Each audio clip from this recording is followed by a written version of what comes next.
Welcome, everyone. It's a great day in America, isn't it? Woo! President Donald J. Trump is back in the White House. Woo!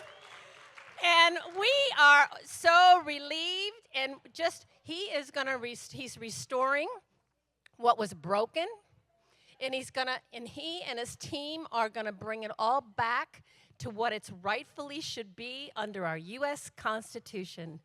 So we'll continue to pray. So with that said, I'm gonna bring up our chaplain, and his name is Steve Thomason. And my name is Pat Mike Cohn, and I'm your current president. I forget that sometimes people may not know some of our boards, so we'll introduce ourselves. Here you go, Steve. Thank you. Shall we pray together? Blessed are you, Heavenly Father, Creator of the universe, who brings abundance to our tables today. Thank you for allowing us to celebrate our political victory. Now, please use each of us, Lord, to begin molding a spirit of harmony and unity to our culture so that our beloved country could become great again. In Jesus' name, amen. Thank you, Steve. And now I want to have Alan Clark come up. Alan is our veteran. Here he is, and he's got his great Trump hat on. Here you go, Alan. If you are able, and you can stand, please, for the Pledge of Allegiance. This is my trumpet.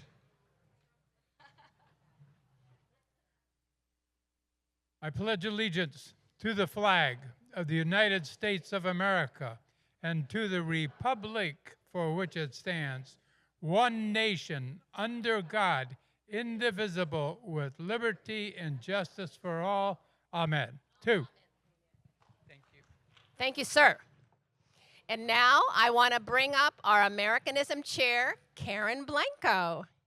Well, I enjoy watching football and baseball games on TV. Closer. Thank you. When the national anthem is sung at the openings of these games, I inevitably become teary-eyed. Here are a few tidbits about Francis Scott Key and how he wrote the Star-Spangled Banner. The War of 1812, which continued until 1815, began when the United States became increasingly frustrated by British trade restrictions placed on our new country. The British and Canadians also put up obstacles to plans for U.S. westward expansion, so Congress officially declared war on Britain in June 1812. Although the border between the U.S. and Canada was a significant locale of the war, the British naval blockade along the eastern coast was the main headache for America. U.S. warships were successful at single-ship engagements, but could not disrupt the British blockade, which was greatly harming our economy.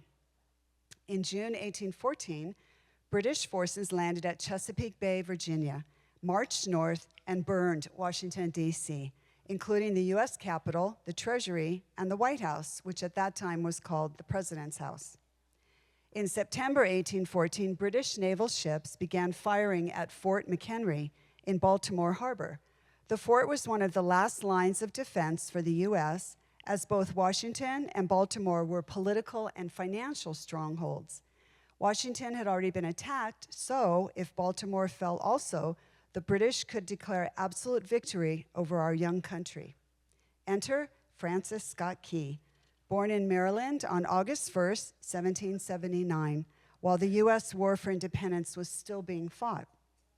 Although his father, John Ross Key, was a commissioned officer in the Continental Army, several members of the Key family remained loyal to the British. Francis, also known as Frank, became a successful and respected lawyer who, at only 28 years old, argued before the U.S. Supreme Court. Key married Miss Mary Lloyd, the daughter of a member of the Continental Congress. Francis and Mary, known as Polly, were devout Christians, faithful members of an Episcopal church. Key quoted the Bible extensively in his legal papers and personal correspondence. He and Polly eventually raised 11 children together. That's a job. In 1814, a friend of Francis Scott Key named Dr. William Beans refused to give food and drink to some British soldiers who had approached his house in Maryland. For this, he was arrested and sentenced to be hanged by the British. He was held prisoner in Chesapeake Bay on a flagship of the British fleet. Along with Colonel John Stuart Skinner, known as what was called a British prisoner exchange agent, Attorney Key met with British Admiral George Cockburn to lobby for Dr. Bean's release. Fortunately, the Americans successfully negotiated the doctor's freedom. However, the men became privy to Britain's upcoming plans to attack Baltimore, since they had spent time on the British ship. Hence, they were not allowed to return to shore. On their own anchored ship, Key and the other Americans remained under heavy British scrutiny. On September 13, 1814, the British naval attack on Fort McHenry began, which Key watched from his ship about 8 miles away. For 24 hours, the British hurled mortar shells and rockets at the fort. Sorry about that. My finger touched the key. Sorry. Creating a huge cloud of smoke, which was illuminated by the glow of the rockets. In the darkness, Key saw only redness erupting in the night sky and was certain that the British would triumph. As an aside, I just have to put this in, Francis Scott Key was also an accomplished poet and a hymn writer. So in these passages from letters he wrote describing what he witnessed that night, one can hear his creative skill with words. He was very descriptive. Quote, "It seemed as though Mother Earth had opened and was vomiting shot and shell in a sheet of fire and brimstone. The heavens aglow were a seething sea of flame, and the waters of the harbor were lashed into an angry sea," unquote. All night long, the attack raged. At one point, 1,200 British soldiers came ashore to attack the fort from the rear, but the American forces held them off. When the dawn's early light finally appeared, Key saw the American flag, not the British Union Jack, waving in the breeze outside Fort McHenry, announcing an American victory. The British, low on ammunition and fatigued after the long fight, admitted that they could not breach the fortifications of Fort McHenry.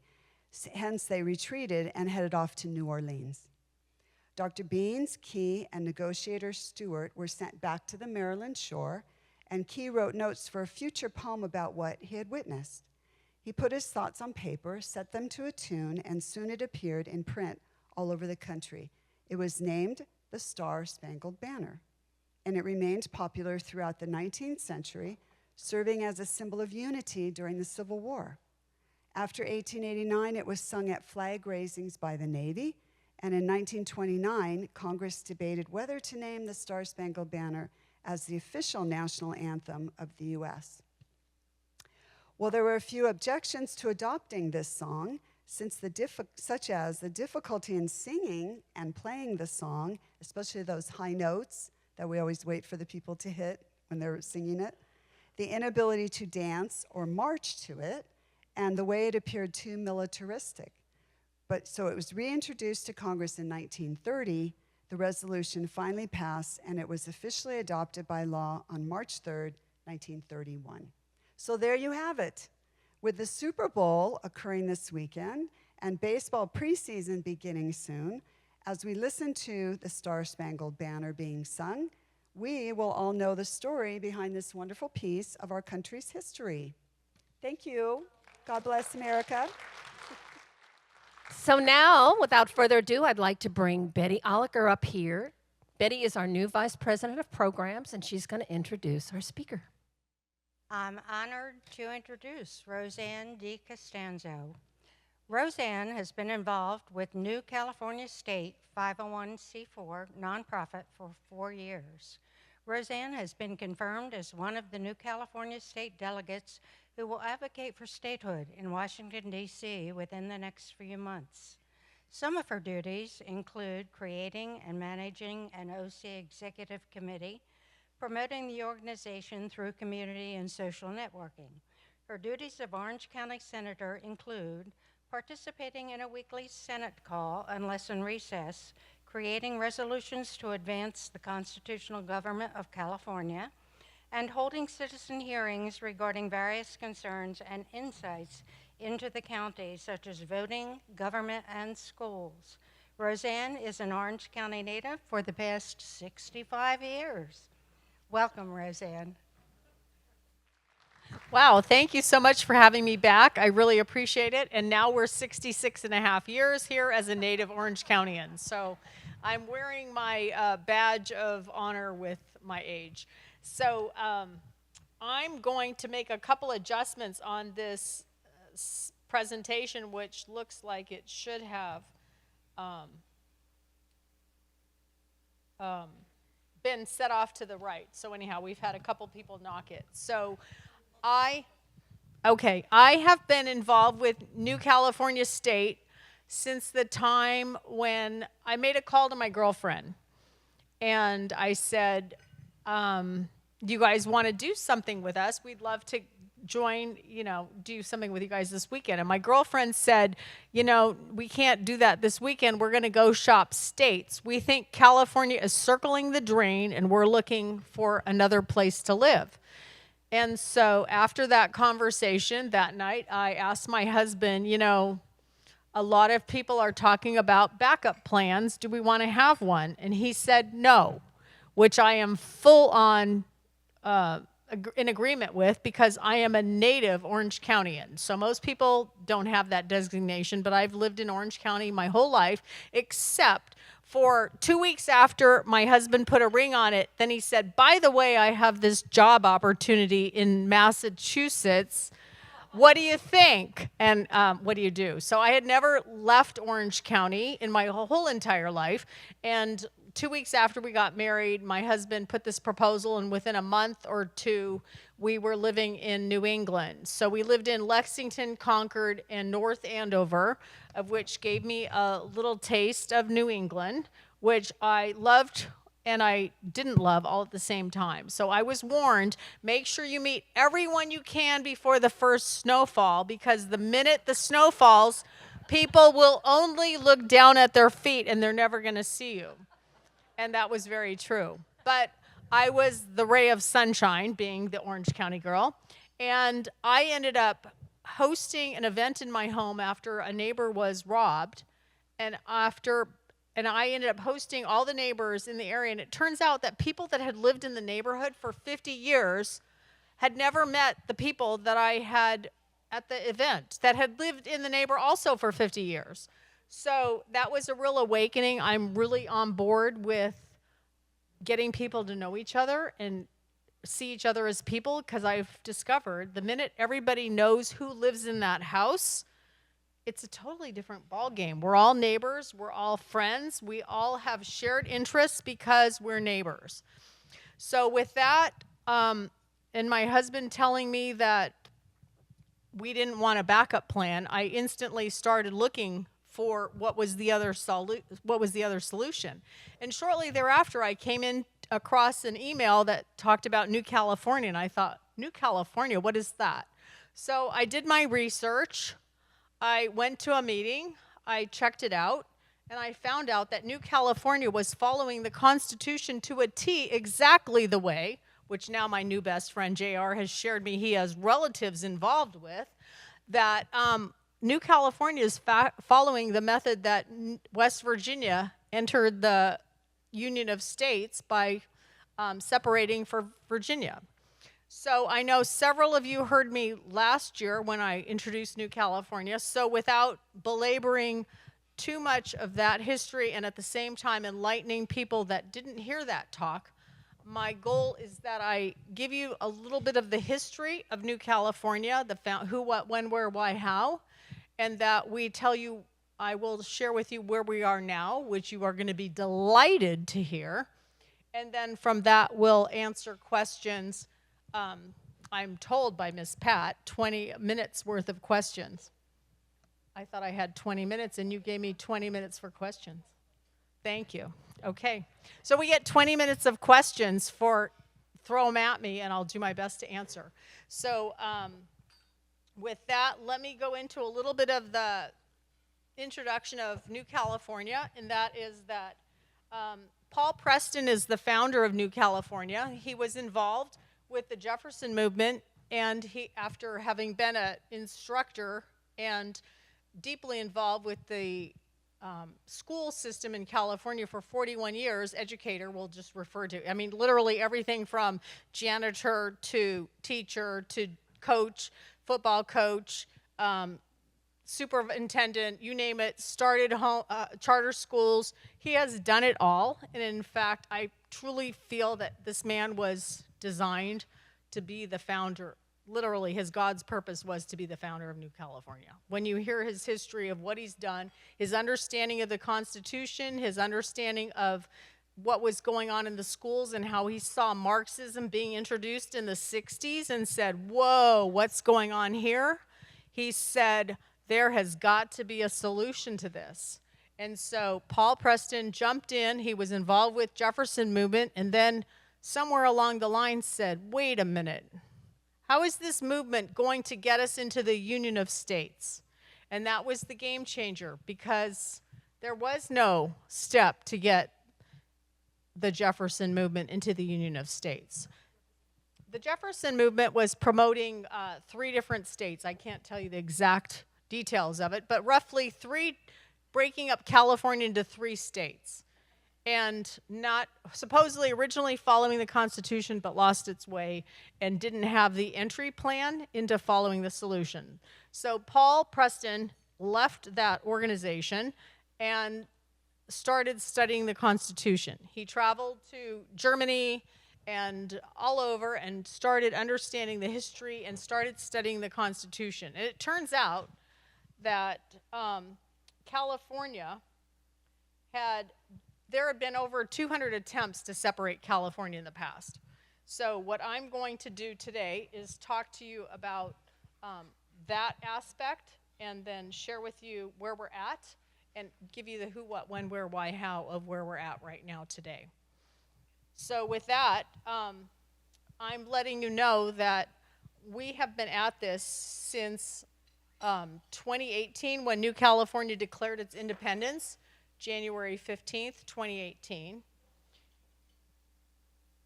And at that point, we realized that there's got to be a better way than what California is seeing. So I'm going to show you how you can move to a new state without moving. That's the whole point of our conversation today. And how lovely would it be to move out of a communist country that has seceded from our nation and now be living in a new state in California and never pack a bag. So that is the goal of our conversation today. And we're going to review the history and the steps and exactly where we are now.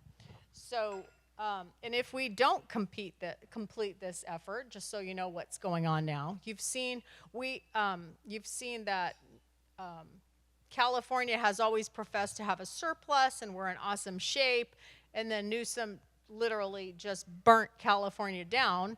And by the way, our CEO, which is Chris Street, if you've lived in Orange County for years, you would know that Chris Street is the one who maneuvered California, or at least, Orange County out of the bankruptcy and into success after the bankruptcy. So he is our CEO and guiding, and the two of Paul and Chris together have predicted the time that is now.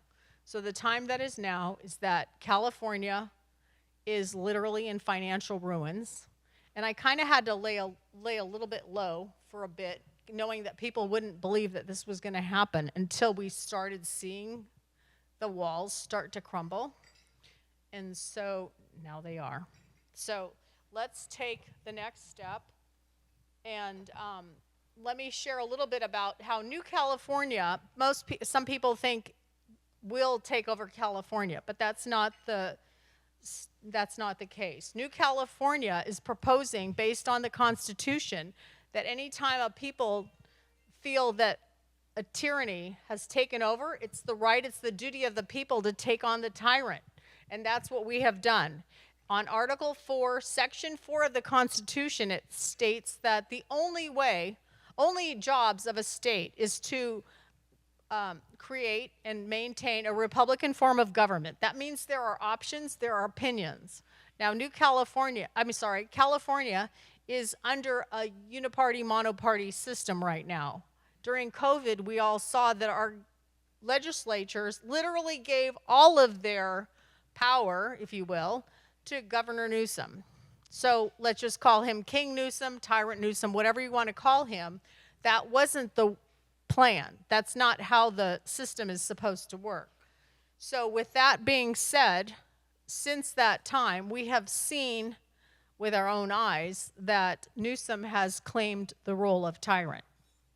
So the other job of a state is to be free from invasion. And as all of us have witnessed in the last 4 years, that is the farthest thing from the truth in California going on right now. So we have literally an open border. We are not free from invasion, and no one is doing anything to stop it. And then let's move to Prop 47. So the other criteria for a state under Article 4, Section 4, is that you must be free from domestic violence. Oh, okay. So I'm going to show you how we are going to take the one single state of California and separate it into 2 states following Article 4, Section 3, the steps that allow that if a state has not maintained a Republican form of government, not maintained freedom from invasion, and not maintained domestic violence, it is the right and the duty of the people, as described in the Declaration of Independence, to throw off the tyrant.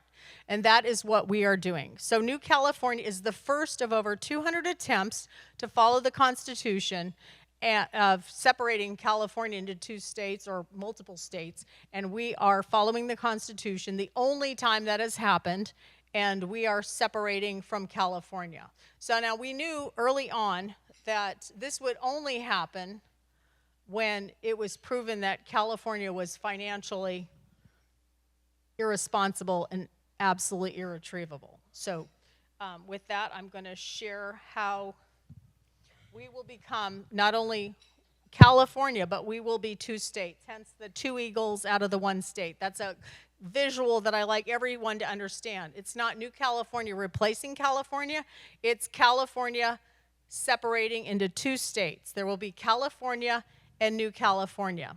And I was fortunate enough to sit next to JR, which I had no clue of, and he will, I'm telling you, be our new founder, our founder's new best friend, because his relatives are from West Virginia. And we have actually followed the exact steps that West Virginia took to separate from Virginia. And this has not happened. Another state has not separated from another state since 1861. Now, a new state came into the Union of States in 1850, but another state has not separated from another state since 1861.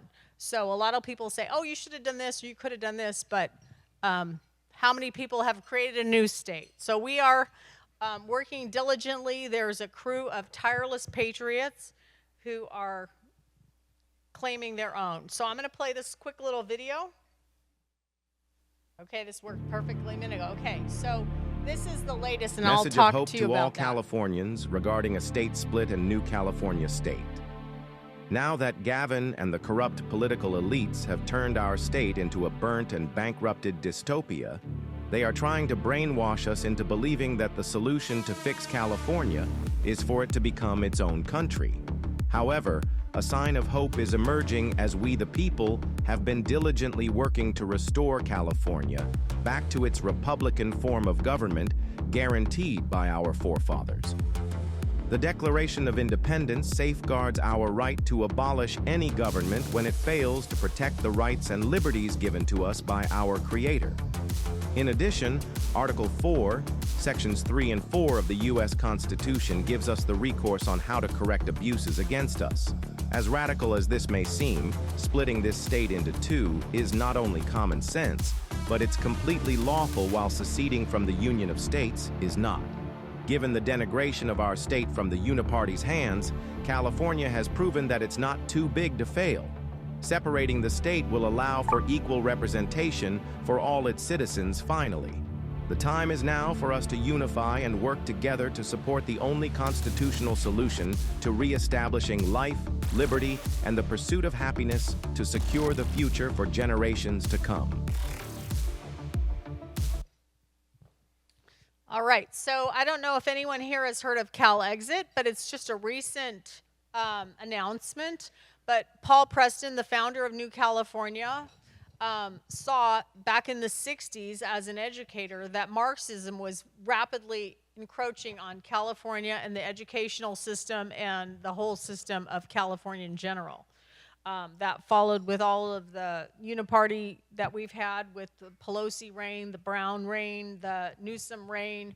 All those people are all intertwined and connected to making sure that California is destroyed. So California came into the Union of States as the 31st state, and it was brought into the Union with a constitution in 1849. And within 30 years after the signing of that constitution that brought California into the Union of States, it was replaced by a document that we now operate under, our state operates under, the 1879 Constitution, which really isn't a constitution. It's not part of the approved congressional documents that were approved by the Union of States, and it's literally a contract. So if you wonder why we have prop this, prop that, it's because we are now operating under a contract that was designed to destroy California. So not many of you are going to be surprised to know that California is the pearl, the jewel of the crown, if you will, of the United States, and it's California that saved the United States and found gold and discovered riches that were able to free the United States from England and put us on the map as the leader in the world and become the free world. So with this quest to save the California that was originally founded, we have looked to the Constitution and found the ways that California is lacking. So what I want to do is just go through some of the details that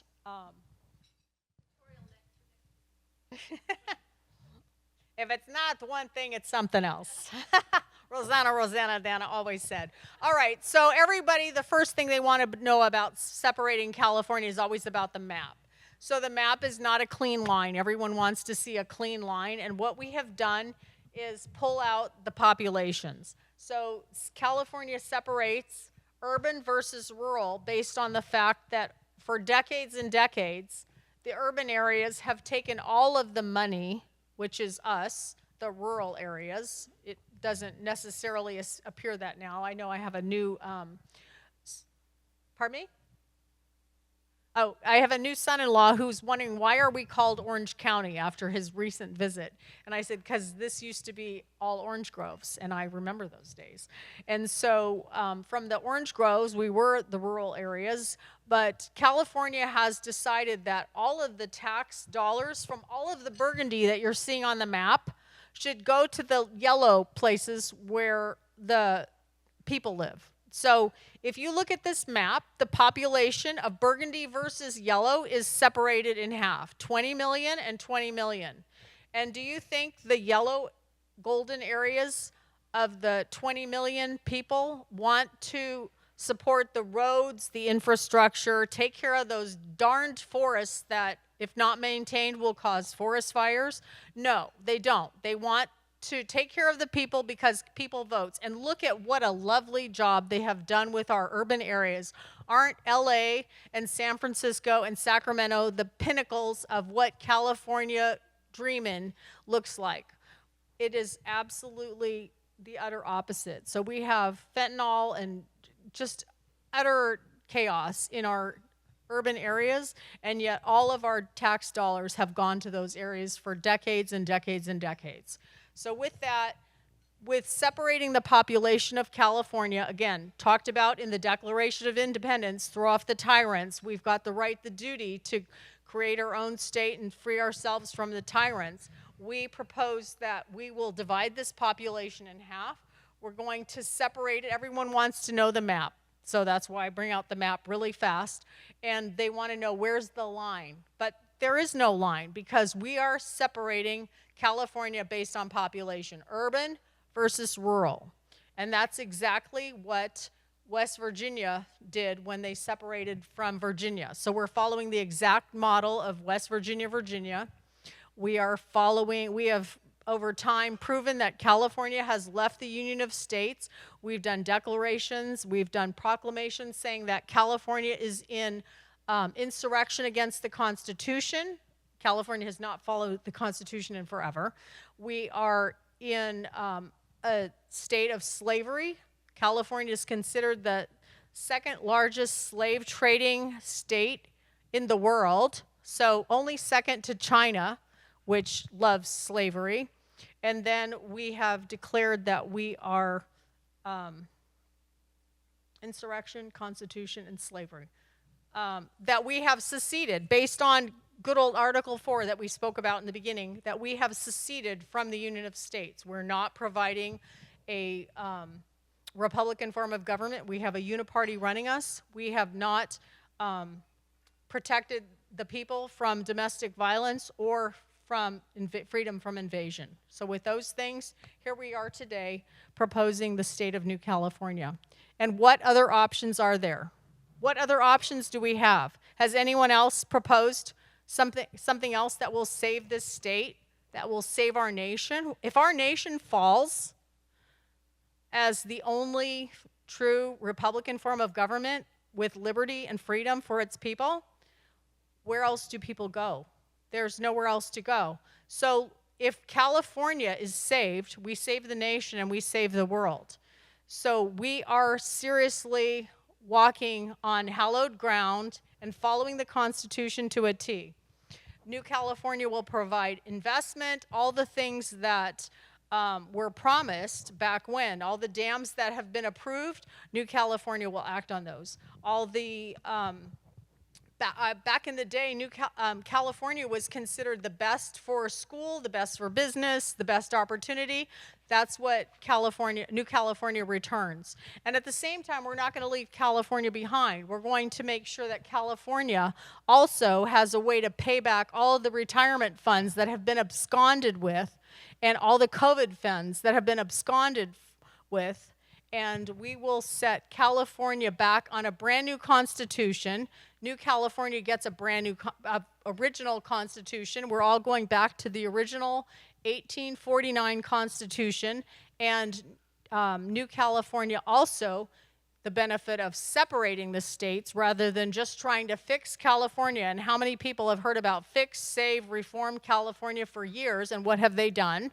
It has gone nowhere because there's no saving California. California needs a brand new constitution. New California provides that based on the Constitution of the U.S. federal government.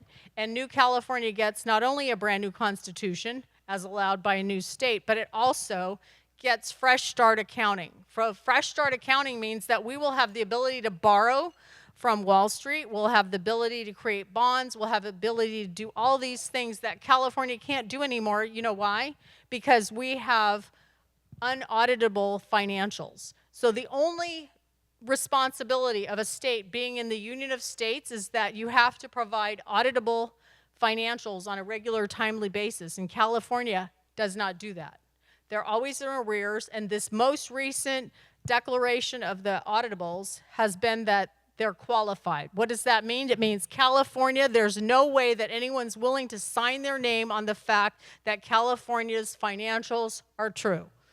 There's been all kind of, let's call it monkey business with the California financials. And remember that surplus that we had? We were in such great shape, 2 years ago? Where'd that go? So here we are, and we're about to become the 51st state. So there's no secret that President Trump has been talking about the 51st state and bringing the conversation into about Canada. But I personally believe that is just getting the 51st state into your ears so that you start thinking that there's another opportunity. So this is not a new concept. We have 50 states and they got here somehow. They all came from somewhere, thanks to JR and his relatives. We have the story about how West Virginia and Virginia separated, and New California is following those exact steps. So that is why we are here now, and the time has come. Chris Street, if you have lived in Orange County long enough, you know that Chris Street was the one in 2008 who maneuvered Orange County through a bankruptcy that was probably designed by the Clinton era. That's a whole other conversation for another day.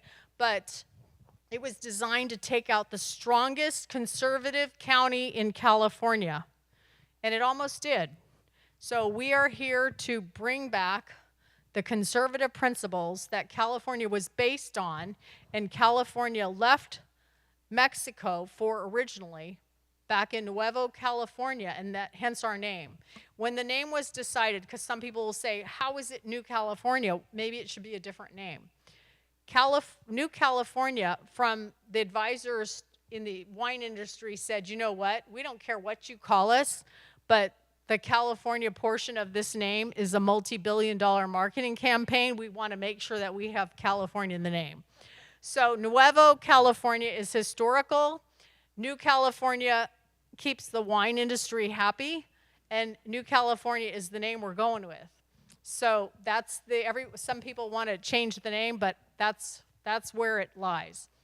So we will go back to the golden glory days when I was a little kid. We're going to be first in operating a balanced budget, lower taxes. We're going to have EPA regulations that are now currently unlivable, as we're seeing from the fires. And, you know, I kind of had to almost take a hiatus because people thought there was no way New California was going to happen. But then we had fires. And then we had Newsom lying about his big surplus. And suddenly now people are saying, what else is there? New California is what else there is. We are the game in town. We support the Second Amendment. We will honor school choice, parental rights. We're going to essentially do everything that California is not doing because we are a We the People movement, standing up with the Constitution and following the guidelines that our forefathers set before us way back when.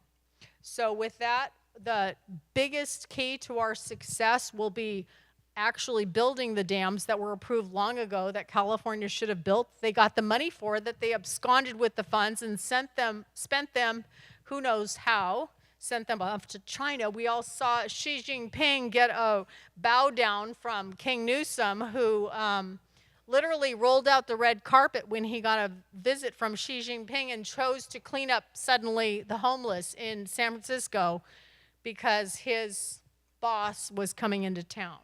So we will have oil and gas reserves. We will use land management to manage the forest. Back in the day, California, the forests don't vote. The streets don't vote. That's why they hung all of their credence in the urban areas. They knew that people voted, and that was how they were going to maintain their power. So we are here to change that, and it's changing quickly. We're going to have the state divided in half. We're going to look like islands of Hawaii, so there's not a clean line. We're going to promote investment opportunity. There will be an economic boom like no one has seen before in the United States. The tax and regulatory systems that are now burdensome to so many, and why California is the #1 leading state for U-Haul rentals to mass exit the state.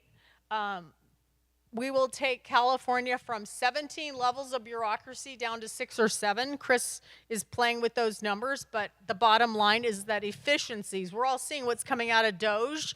DOGE is, I just read an article last night that 90 to 95% of the budget will be eliminated based on extemporaneous, completely ridiculous spending. So we're essentially going to do the same thing to California, put it back on financial track, let we the people run the show, have those who are in their offices elected, whether not necessarily even elected, most of the electeds will be gone because, well, I mean most of the people in higher up executive offices of California that are getting the big bucks, directors of this and directors of that. We're going to give more power back to those managing and in charge of different functions in what will be New California. So we let California will get a new constitution back to the original, and that will have guidelines on how it's managed. And New California also has similar criteria, gets fresh start accounting, and we'll have housing projects and an economic boom that will take us back to the golden glory days, and most importantly, provide the resources, the electricity and the water that businesses need to flourish. So our most important thing is that we're going to need you. We need everybody to step up, volunteer. Right now, I would say the most important thing right now that people are believing that California did not have the surplus, it has lied, it has cheated, it has stolen from the retirement plans. We need everyone to sign up for New California to show that there is a strong support of New California separating. Our leadership is in constant contact with the Trump administration and guidance and steps that will make this happen. So for the longest time, everyone said that will never happen, that will never happen. But we are following the exact steps that California came into the Union of States with. So everything we're doing has precedent. We followed the exact way that West Virginia separated from the United States, and we're following the exact steps that California came into the Union of States with. I have been a delegate. We missed that slide somewhere along the way. So anyhow, I'm a delegate to Washington, D.C. I've been there twice now, and I don't know what happened to this missing. All right, so this is me. I've been a delegate twice to Washington, D.C. We've walked the halls, we've roamed the halls, seeing all the Ukrainians and everybody else from every other country, asking our Congress to give them money, and we were like the only group looking towards saving our nation. So I've done that twice. I am told I will be going again, but New California has been sending delegates. We are very much tied into letting people know that New California is what saves the nation, and we need your support. We need your time, your treasure, your talent, whatever it takes. That's an old line from churches, so I'm willing to steal it because it's not new. Time, treasure, talent, we're looking for any of that. I've got a table in the back that I have books from Joe Hoft. We've been actively involved in sharing what's going on in Orange County, how our elections have been stolen, which is why California is in the mess that is in, because our elections have been captured for over 30 years. California is the one that perfected the art of the steal, and with our machines, that is why we have what we have. In 2020, we know that President Trump won 15.8 million to Biden's 4.6, and because that wasn't the desired outcome of those who were in charge of the elections, they literally took 11 million Trump votes and gave them to Biden. So we have all the proof on the algorithmically corrected information.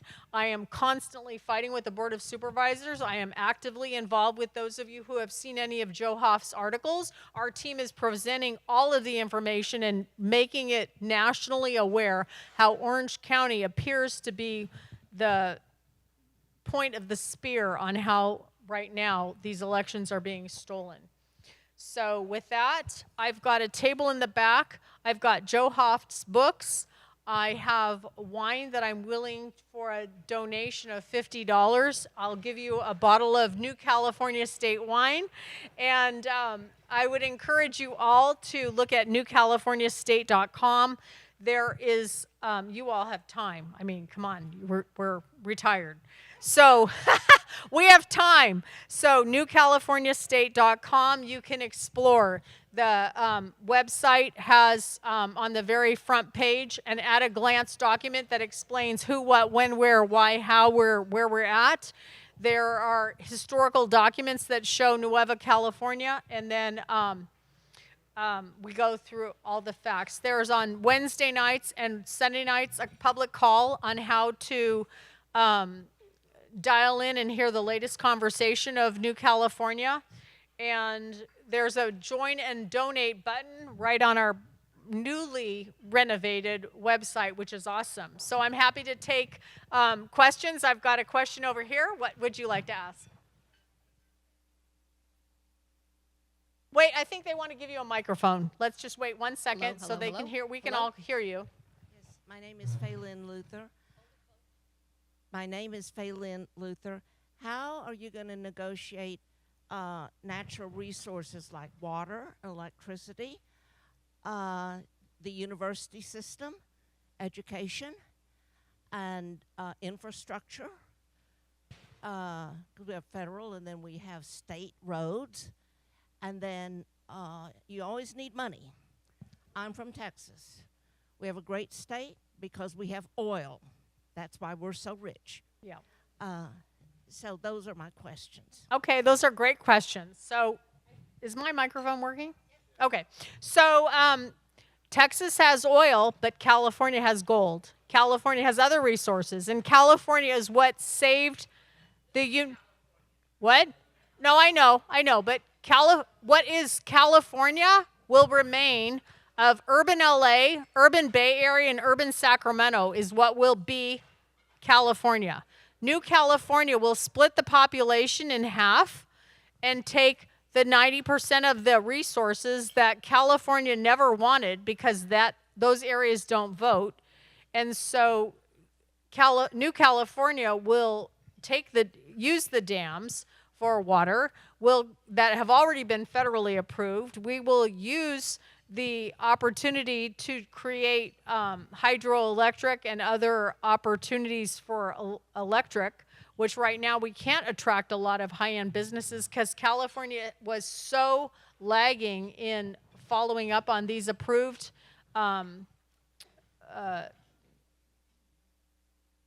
resources, essentials, that they just completely squandered that, spent all the money that was allocated to these dams and other infrastructure and just aborted the mission.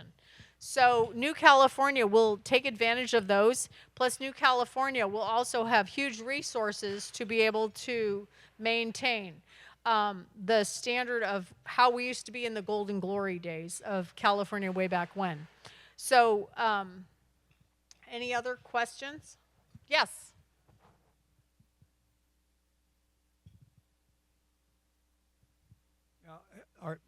Are you connected at all with the current Republican California elected people? Have they done anything for you lately?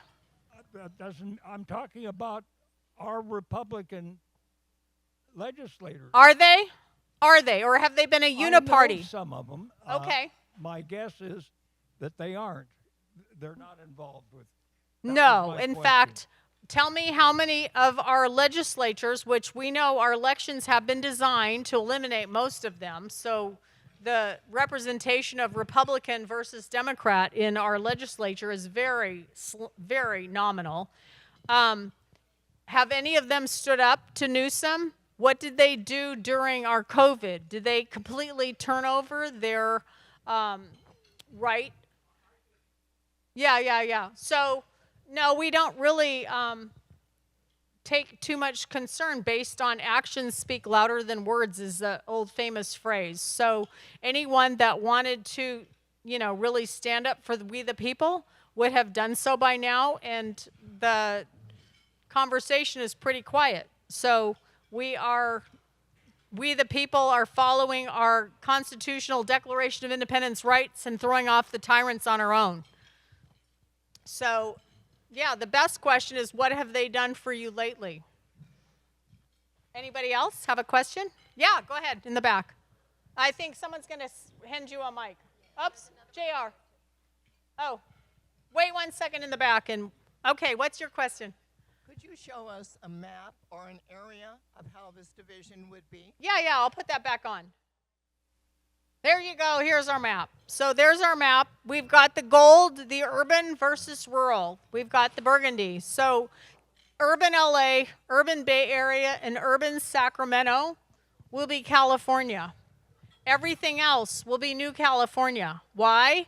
Because they don't like the roads. They don't like the forests. We've just seen this in LA. They don't like it. They don't want to maintain that. They wanted control of the people. So what really got us into this mess is Reynolds versus Sims. So what New California brings back to the table is that there is a senator represented in every county. So I am the Orange County senator because I am taking this seriously. I have I'm doing this for my children, for your children. We have, I am in this fight to save our nation. We are going to save California. I don't want to move. I had the opportunity to look at a backup plan, and I don't want one. Let's hear from my cohort who came to Washington with me. Hi, I'm Karen, and I'm a New Californian because California has failed its 40 million people and it's irreparably broken legislatively, judiciously, and financially. The only remedy left is to exercise our rights given to us by Article 4, Section 3 of the U.S. Constitution. By splitting the state, New California will return the U.S. Constitution back to being the supreme law of the land for both states, just as our founding fathers intended. New California will restore our God-given freedoms and liberties by giving the power back to the people that the progressive have been stripping from us for decades by amending the California Constitution over 900 times. Elections will be controlled again by the people for the people with one-day voting, paper ballots, hand counting, voter ID, and no machines. The Constitution was written for a time like this. Now is time to reread it, not change it. I'm committed to New California, and failure is not an option. It's the only way to save my state and my home. I do this for the children, mine and yours. So that is my mantra. I am the person that wrote that. Karen is my co-delegate for Washington, D.C. We have walked the halls trying to make sure that people understand that California is done. And do you think other states want to pay for all of California's mistakes? Does everyone, all the other states, do they want to pick up California's tab for all the debt that we have? The answer is no. New California is the solution to bring California back to the golden glory days that we used to have by operating two states under one U.S. Constitution. There is a massive push right now to have CalExit, have California leave the Union of States. What does that mean? That means California would be its own country under China. Does that sound appealing to anyone here, especially our J6 who has just survived all of the horrors of craziness in a controlled government? We need our constitutional rights. New California follows the Constitution and preserves the rights, the liberties of we the people who are in the U.S. Go ahead. Question in the back. It's my understanding that the California legislature actually has to vote on this, and then I think the Congress has to vote on this also. But I could be wrong. So can you explain that part of the process? Yes. So when we have spent over 100 declarations proving that California has left the Union of States. We have submitted to President Trump and declared in the public square. I have read these ordinances at the Orange County Board of Supervisors that California has seceded from the Union of States based on not following the Article 4, Section 4 that we discussed. California is participating in slavery, and California is actually an insurrection against the Constitution. We have submitted those documents to the President of the United States, and we have asked for our Admissions Act, and that will be presented by President Trump and will be approved by Congress, but we don't need to ask our legislature because they left and they seceded from the United States. So following the West Virginia model, we created a reorganized, I've just learned today, so we'll confirm that now that JR will be Paul Preston's new best friend, that he said they called it the restored, so whatever we want to call it, New California created a restored government of California since California had already left the Union of States. So we have a full working bicameral legislation for restructured, reorganized, restored, whatever we want to call it today, California, and we also have bicameral legislation for New California. We are all ready to step in and take the helm for managing these two states as members of the Union of States following the U.S. Constitution since California failed to do so. Yeah, go ahead. Just a question. I live in Orange County, and I think that's a great idea because I live in Orange County. But now taking into consideration our current president's knack for deal making, if I lived in Los Angeles or San Francisco, which have really gone downhill, I would really not, I would think I would not be happy about this deal. So how do we make it worthwhile for them to say, hey, you know what, that's a great idea. Let's let those people in Orange County alone.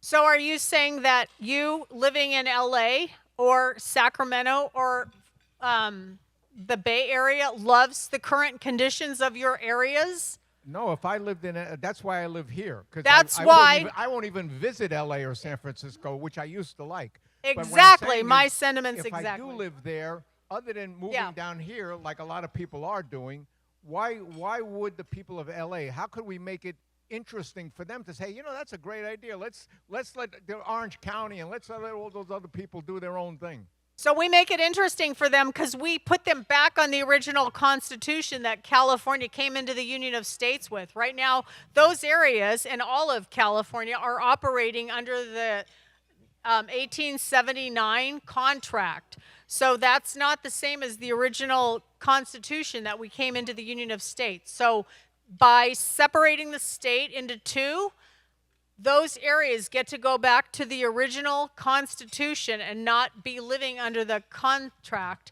that right now, there's only 6%. I mean, I've talked to them all. I've talked to Steve Hilton. I've met him. I've talked to Carl DeMaio. Carl DeMaio is going to reform California. Steve Hilton was going to, he's going to make California golden. I've also talked to Rick Grinnell, who was going to fix California. And none of those people can do any of that with a budget that literally has 6% of wiggle room.